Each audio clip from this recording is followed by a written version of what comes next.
Imagine dumping her before she found her. I bet a lot of you guys are single.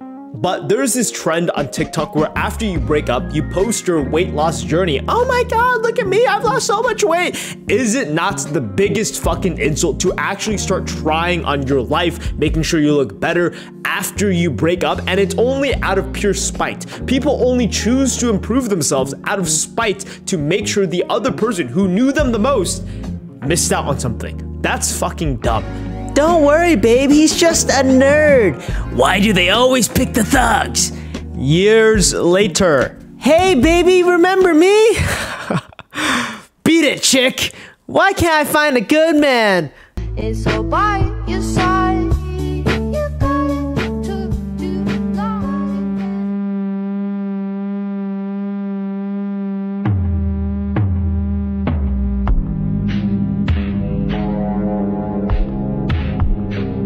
It could easily be argued that the reason why the relationship never worked out is because they only try after the breakup. And online in the internet, there are a lot of diverse people, stupid, dumb comments, and happily, a small minority of them are calling him out on the stupidity. Why only making effort once they're gone? I'm wondering, why do they always wait after the breakup? Good questions. Why do people actually try after the relationship ends? Shouldn't you be trying 100% with the person you love the most, the person who's going to foster your children? It's so sad. And no, it's not because of that, because we learn what we do wrong and try different things, the one who actually wants to change. I call bullshit. Here's the thing, that is a very good excuse to not hold any accountability. I think everyone knows deep down that being fat and ugly is bad, and everyone agrees with me. And this is like maybe a controversial take, but I don't think that the majority of fat people, until you learn about body liberation and body positivity, no one would choose to continue to be fat in a world where they absolutely hate fat people. People think that I'm glorifying obesity by spreading the word and like telling everybody about this information. Trust me, I wouldn't recommend anybody be fat in this world. It is horrible. It is so traumatizing. It is so isolating. People are evil, they are cruel. Strangers think it's okay to tell you on the bus, you're fat, you should lose weight, you're disgusting. Like, it's nonstop. And that leads to people isolating themselves and like seeking comfort through food. Shout out to the fat, disgusting lady. She's a true addict because people who consume alcohol know it's bad for you. And just like her, she knows that being fat is bad for you. Most of the time, you do not need a sudden, random, crazy experience to help you change your life because deep down, everyone already knows what to do. Every form of advice is completely useless because you already know what to do. What's the thing holding you back from accomplishing your goals is not information. It kind of is, but most of the time it's people writing this story and excuses to explain why they shouldn't try. It's because I worked extra hard today. It's because I had a bad day that I could have this day off. A lot of people are wasting their potential, and this is scary for me, not for a lot of people because it's not understood. But who can I become?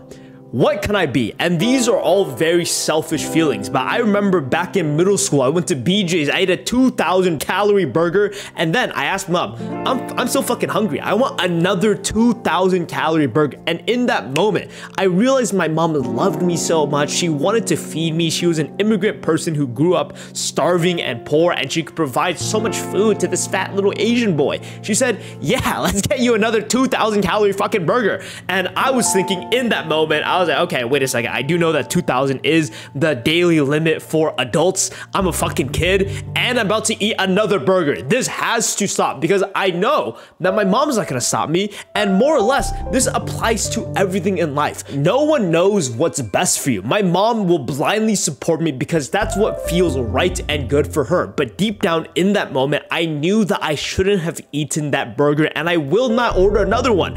And then in the next 3 months during summer, I lost 30 pounds. And this is as a 5-foot fucking kid. I was around 150 pounds. That is fat as shit. That is fat as shit. I weigh as much as I was in middle school. And I got muscle now. That's kind of crazy.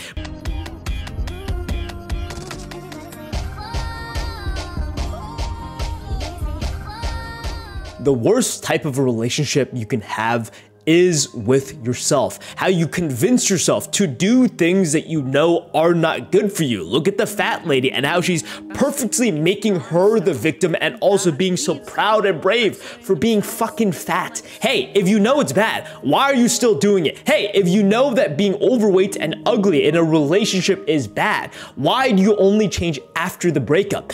The worst relationship you can have is not with other people, but how you interact with yourself and the world. And more specifically, how easy it is to lie to yourself or lie to other people just so you can get positive validation. There are so many people who lose weight and then say, I would never treat fat people so poorly because I was fat myself. Scientifically, people do not like looking at ugly things. Hospital patients will die sooner if all they get to look at is a brick wall. People are going to treat you differently because you're thin. People are actually nicer to me. I had this fear in my head that people were treating me poorly because I was big, and turns out it's true. I am actually ignored because I'm fat. I am actually not taken as seriously because I'm fat. I am actually passed over for things because I'm fat. I am actually been missing out on all sorts of things because I'm fat. This fear is true. People will literally heal faster if they get to look at beautiful architecture, if they get to look at beautiful trees and nature. And I am using this as a proving point that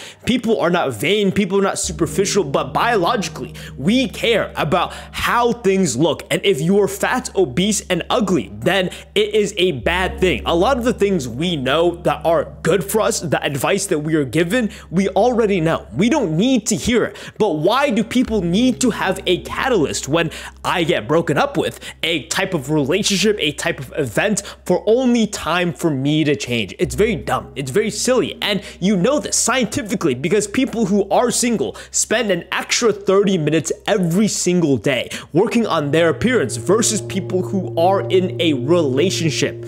Because people know that looks matters, and your relationship with yourself is more important than anything else. My videos are around 8 to 10 minutes long, but if you want the full 30-minute version, it is on the Patreon for only $5. A lot of the subscribers will say that it is the best value you'll get for $5. You don't get this type of information, and more or less, it's much less entertainment and much more practical forms of advice and how you could use it in your everyday life. We range from the content you consume affecting your thoughts and decisions, range from confidence, how to change and find your purpose that's more willing and true to you. There's a lot we talk about, and if you want to support me, it's on the Patreon for $5 or more if you want to be included in the video. Thank you for watching. Like, subscribe, toodly-doo.